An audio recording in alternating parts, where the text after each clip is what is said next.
కావాలని చేశారు. ఎవరు చేశారు? ఎవరు చేశారు? నేను చేశానయ్యా.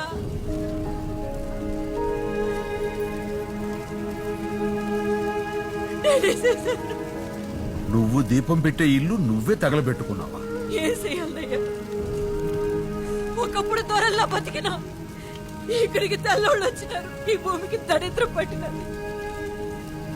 అది సాలదన్నట్టు 2 ఏళ్ళేందు ఒక్క మానసుపడి కరువులో మా చేతికి వచ్చేది సగం పంట. అందులో సగం శిస్తు కింద తెల్లోళ్ళు తీసుకుపోయారు.